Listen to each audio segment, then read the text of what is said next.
The role of media is very important. Many problems can be solved if the media plays positive role. Pakistan and India are two neighbor countries. Having better relation can solve 90% of the problem of the two countries.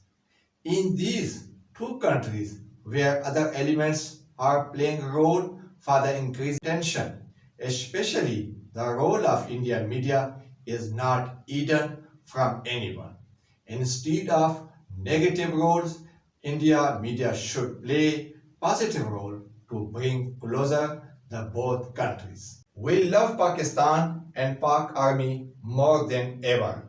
Our training has been that do not criticize anyone unnecessary.